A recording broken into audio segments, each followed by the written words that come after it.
Hola chicos, ¿qué tal? ¿Cómo están? ¿Qué tal estuvieron en esta semana? He visto que le han estado echando ganitas, les exhorto que sigan así. Estoy esperando su texto para poder hacer las correcciones. Esperemos que en el transcurso de esta semana ya me lleguen para poder hacerle las correcciones necesarias y que ustedes puedan grabar su video. Estaba viendo la manera de que si no es por medio de la plataforma, porque ven que a veces es muy tardado subir un video a la plataforma, pudieran mandármelo a mi número personal para ahí evaluarlos, porque sí es muy importante que yo pueda observar su expresión oral en esta tercera unidad, que es principalmente el tema central, para que puedan tener una calificación.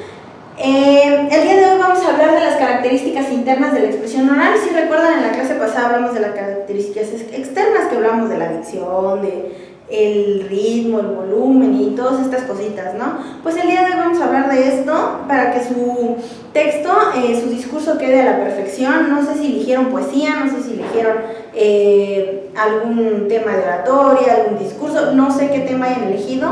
Me hubiera gustado que hubiera sido algo un poquito más de ustedes, pero de todos modos, pues ustedes saben, ¿no? El video pues no va a ser de más de 10 minutos. Yo creo que en 10 minutos desenvolvemos muy bien una poesía bien hecha, un tema bien escrito. Les recuerdo que es de una hoja nada más. De todos modos, yo para el día del examen les voy a poner ahí en las indicaciones lo que quiero. De verdad, chicos, es de reconocer a algunos que sí le están echando muchas ganas. Sigan así en su próximo cuatri. Recuerden que esta es la última clase que me ven. No puedo decir nos vemos porque pues, ustedes no me ven. Esta es la última clase en la que me ven. En la próxima ya es el examen. Y pues de ahí, bye bye. No sé quiénes se vayan a ir a extra. Espero que ninguno. Pero sí, chicos, sigamos echándole ganas y empecemos el día de hoy con nuestro tema. Bueno, vamos a hablar entonces de las cualidades internas de la expresión oral. Y vemos que la primera es el vocabulario selecto. Ya habíamos hablado un poquito de esto, lo vamos a ampliar un poquito más. Vamos a hablar de que las cualidades internas son aquellas que dependen de la actividad mental y emotiva del sujeto. ¿Quién es el sujeto? Nosotros. Entonces, vamos a hablar que el vocabulario selecto nos dice, por vocabulario selecto debemos entender que del repertorio de palabras que tenemos almacenadas en nuestra mente, debemos seleccionar aquellas que expresen claramente el contenido de nuestros mensajes y que a la vez sean entendidas, decodificadas por nuestros receptores, considerando el grado cultural, social y psicológico que ellos poseen. Debemos elegir las palabras, sustantivos, adjetivos, verbos, adverbios, etc., más adecuados, así como evitar los vulgarismos, barbarismos, modismos y palabras rebuscadas que suenen a pedantería. Eso ya lo habíamos hablado con anterioridad, ¿no? O sea, buscar que sea un vocabulario que vaya de acuerdo con lo que estoy hablando y que tenga un nivel un poquito más acá. ¿Se acuerdan cuando veíamos los tecnicismos de la especialidad? Ahí vienen algunos de los que ustedes se pueden agarrar. No sonar muy rebuscados, pero tampoco tan pelados, ¿verdad? Eso es lo que a grandes rasgos nos quiere decir. De ahí dicen que la corrección morfológica es ¿se acuerdan de nuestro primer tema que vimos de granema y lexema? Bueno, pues de ahí vamos a ir viendo que sean los adecuados, que podamos ir cambiándole el granema adecuado a la palabra. La corrección morfológica consiste en formar las palabras con los elementos que les son propios antes de utilizarlas. Al hablar debemos vigilar la morfología de las palabras por derivación. ¿Se acuerdan que se derivan las palabras de acuerdo a las posibilidades que nos dé el granema? Así también su composición, como el uso correcto de los tiempos y modos de los verbos. Y desde luego la formación de los plurales femeninos que vamos a utilizar. A veces solo hablamos de niños, ¿no? A veces tenemos que hablar de los niños y las niñas, por ejemplo, ¿no? Aunque si ustedes me van a decir una poesía, por lo regular las poesías esto ya lo traen, ¿no? O sea, ya vienen bien compuestitas las palabras, no van a tener como que mucho problema. Corrección sintáctica. Por su etimología, sabemos que la palabra sintaxis significa construcción ordenada de palabras. Por tanto, antes de hablar, debemos conocer la relación lógica y el orden que deben llevar las palabras, al construir los mensajes con los que debemos comunicar las ideas y los pensamientos, ya sean propios o ajenos. Incluye el uso correcto de las preposiciones y conjunciones, así como la coordinación y subordinación de las oraciones, de manera tal que lo que se diga sea claro y ameno. ¿Qué quiere decir claro y ameno? Que nos entendamos cuando hablemos y que sea ameno, que no aburramos al público. Porque a veces cuando nos paramos aquí enfrente, empezamos a hablar y hablar y hablar y no cambiamos ni siquiera nuestro tono de voz. Y entonces nuestro público, ¿qué hace? Se aburren, algunos hasta se han llegado a dormir.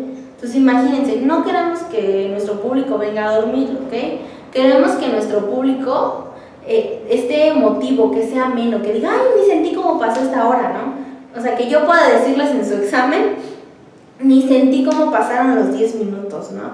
Y qué mejor si logramos cautivar la atención del público, que, o sea, ni siquiera volteen, que no parpadeen, que estén así como que observándonos, ¿no? Eso sería también parte de esto, ¿no? Que podamos nosotros conseguir la atención de nuestro público. Recuerden, en la clase pasada yo les decía, ¿no? El tono de la voz, ¿no? Voy a subir mi voz y la voy a bajar y la voy a mantener para que entonces el público tenga estos altibajos de sí, no, o sea, en la expresión, por eso tenemos los signos de admiración, ¿no? O sea, ¿qué me está indicando? Tristeza, odio, dolor, alegría, felicidad. O sea, también esto, ¿no? Y lo expresemos también en nuestro rostro. Esto es una de las partes fundamentales también de la expresión oral. ¿Cómo estoy expresando mi rostro? ¿Qué te estoy diciendo con mi rostro? Porque luego decía un payaso en la Ciudad de México, ¿no? Que estaba una señora vendiendo alegrías. No sé si sepan qué son las alegrías. Las alegrías son los dulcecitos estos de amaranto que venden en la Ciudad de México en los micros. Y entonces se subía la señora toda enojada. Alegrías, alegrías, alegrías. Pucha, mejor hubiera vendido encabronadas, ¿no? O sea, eso es a lo que me refiero, con que seamos coherentes con lo que estamos diciendo, ¿no? O sea, que en nuestro rostro, si voy a hablar de felicidad, se manifieste la felicidad. Y si voy a hablar de tristeza, se manifieste en mi rostro la tristeza. Eso también va a cautivar a nuestro público. Y eso también va a hacer que nuestro público nos ponga atención y que nuestra charla sea amena. A mí me ha tocado dar algunas veces algunas conferencias en las que mis oyentes están durmiendo. ¿Por qué? Porque a veces los temas son bastante pesados o bastante aburridos, ¿no? Entonces, ¿qué hago? Trato de meter uno que otro chiste en medio de mi tema, claro, dependiendo de la seriedad del caso. O trato de hacer, por ejemplo, estoy hablando ¿de qué podría ser? De la violencia intrafamiliar, ¿no? Entonces digo, no, en este caso los niños deben de tener una adecuada atención psicológica y de repente veo que mi público está así. Porque es importante, subí mi tono de voz y ¿qué hice? ¿Qué está diciendo? ¿No? O sea, tampoco vamos a gritar, pero sí manejar los volúmenes de voz, que eso nos van a hacer de verdad dominar a nuestro público. Entonces, es una también de las cualidades internas de la expresión oral. También nos dice que debemos de tener una claridad de conceptos. No voy a hablar de algo que no sé de qué se trata. No voy a hablar de epidemias si ni siquiera investigué qué es una epidemia, ¿no? O sea, también eso, ahora sí como dijera la nacaranda, ¿no? Agarra tu diccionario. Dice, claridad de conceptos. El habla es el espejo de la mente. Escuchemos qué profundo es esto. El habla es el espejo de la mente. Lo que dices, lo que hablas, es lo que tienes en tu mente. Entonces, ¿qué tengo en mi mente? ¿Qué cosas tengo guardadas en mi mente? Por eso yo en la unidad pasada les recalcaba mucho esto de la lectura, de fomentar la lectura, porque si yo leo, voy a llenar mi mente de cultura. Así sea una novela, no sé, Yo antes de ti, por ejemplo, que yo lea, pero como lo escribió un autor que no es mexicano, un autor que es de otro lado, y aunque hubiera sido un autor mexicano, tienen mucho conocimiento y tienen mucha amplitud en el léxico, me voy a aprender más palabras y me voy a hacer de más ideas, y entonces alguna palabrita que me suene, voy a decir qué es y lo voy a investigar y voy a conocer el concepto. Y entonces voy a saber de lo que estoy hablando y mi mente se va a expandir. Es lo que yo les hablaba y les decía sobre la magia de la lectura. De verdad, chavos, los exhorto a que bajen libros en PDF que ustedes puedan leer en su teléfono, hay aplicaciones súper buenas, investiguen, hay una que se llama Aldico, por ejemplo, que es la que yo utilizo, donde me puedo leer hasta desde mis novelas hasta mis libros de doctorado, de maestría, ¿no? O sea, ahí en la lectura es donde nosotros ampliamos nuestro léxico, ¿no? Nos decía, el habla es el espejo de la mente. Es decir, las palabras reflejan lo que pensamos.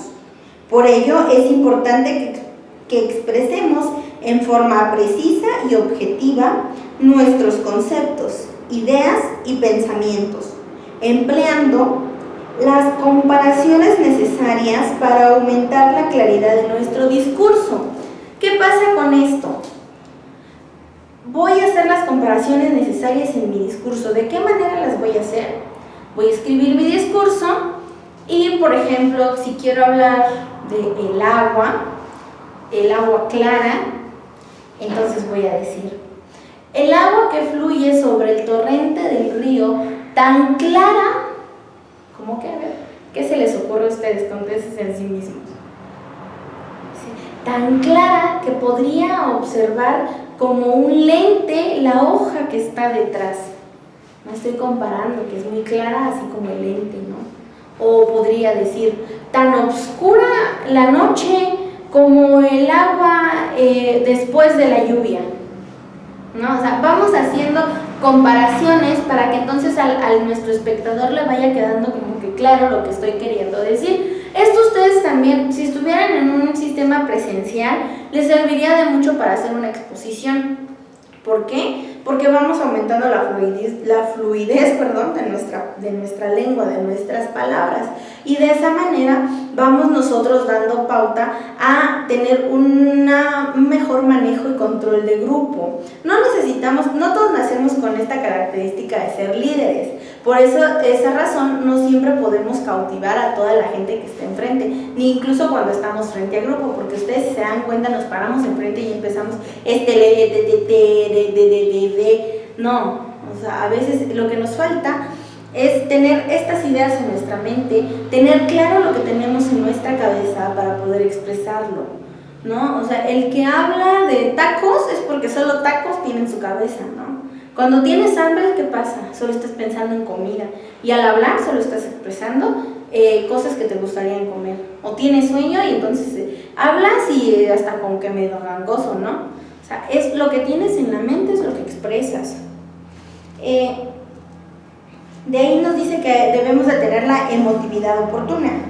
La emotividad es una cualidad psicológica, espiritual, que ilumina las palabras con la luz de nuestros sentimientos y les da una nueva dimensión en el ánimo íntimo del que habla y del que escucha.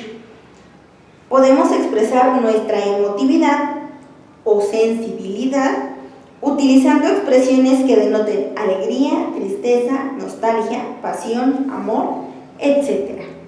Esto ya lo habíamos hablado también en la clase pasada, es más que nada un repaso, que cuando hablamos de emotividad es lo que les decía, ¿no? Sobre la señora que estaba vendiendo alegrías bien encabronada, ¿no? O sea, no, empecemos a expresarnos, a sentir lo que estoy diciendo. Les hablaba sobre, la clase pasada les hablaba sobre la poesía esta de la niña de Guatemala, ¿no? Que trae sus altibajos y sus cosas fuertes y de repente su llanto y su cierta alegría, ¿no? O sea, tratemos de hacerlo, lo sintamos y lo vivamos. ¿Cómo lo vamos a hacer? Leyendo. Si yo leo y vuelvo a leer, voy a ir sintiendo lo que el autor de ese texto me está queriendo decir y con qué sentimiento lo escribió y con qué sentimiento quiere que se exprese, ¿no? Decía un ejemplo, ¿no? Ahí viene el cartero, ¿no? La señorita que está esperando la carta del novio y dice, ahí viene el cartero, ¿no? Y luego hablábamos por ejemplo, cuando nos escriben, entonces, al comprobar que su mujer, en una novela, ¿no? O sea, su mujer le estaba siendo infiel, él lo único que pudo decir, no quiero volver a verte, ¿no? O sea, expresemos también nuestro sentimiento. Al igual cuando hablamos de la nostalgia, de la tristeza, de todas estas cosas, ¿no? Y yo creo que una de las cosas más importantes veces de pararnos enfrente de un grupo y poder hablar es la seguridad y la naturalidad con la que hablemos. A veces podemos no tener idea ya de lo que estamos diciendo, pero si yo tengo seguridad y naturalidad, me voy a poder seguir aquí parada, hablando quién sabe qué tanta cosa, pero como estoy segura de lo que estoy diciendo, mi público no lo va a notar y no va a notar que me equivoqué. A veces nos comemos párrafos o dejamos de decir palabras y en nuestra mente, ay, ya me equivoqué, y me baja la seguridad y entonces empiezo a tartamudear,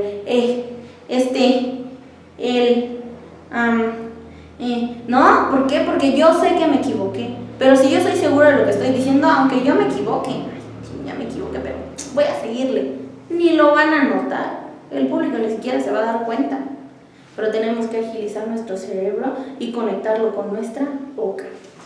Entonces nos dice de la seguridad. La seguridad se manifiesta cuando al expresarnos oralmente dominamos ampliamente los contenidos del tema que nos proponemos abordar, cuando utilizamos las palabras y las frases que el tema exige sin rayar en la pobreza o rebuscamiento de las mismas, cuando manejamos apropiadamente los modos y tiempos de los verbos, los géneros, los adjetivos, los sinónimos, etc., sin recurrir a las muletillas o repeticiones inútiles. ¿Se acuerdan que les había dicho que era una muletilla? El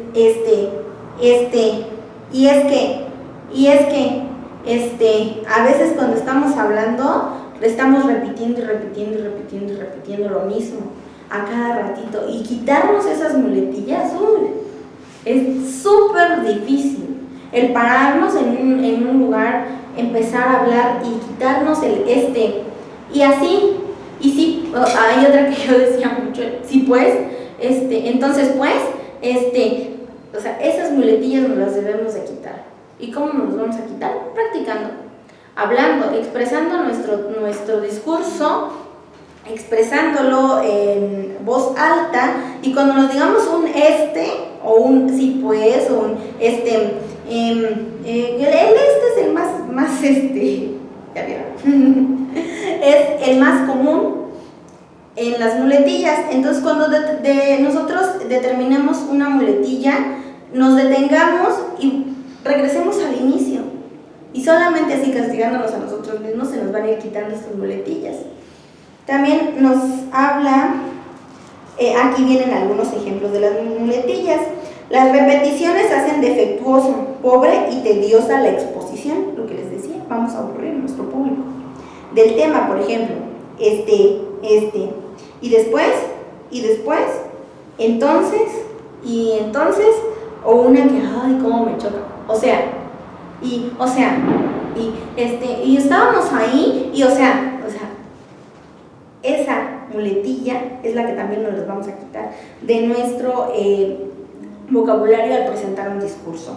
Entonces no lo quiero escuchar en su video que me van a mandar para el examen, Cuando somos capaces de dominar el temor y la pena a pesar de las miradas curiosas y penetrantes, de las sonrisas burlonas y cuchicheos de los que no nos escuchan, y sobre todo cuando con elegancia y propiedad manejamos la sintaxis del lenguaje, nos expresamos con seguridad. Ya vieron, sí, a veces el ver al público ahí enfrente nos hace temblar las piernas, pero si yo estoy seguro de lo que voy a decir, no me va a importar nada. Tal vez al principio sí voy a sudar y voy a sentir que un calor me va a recorrer, ¿no? Así de...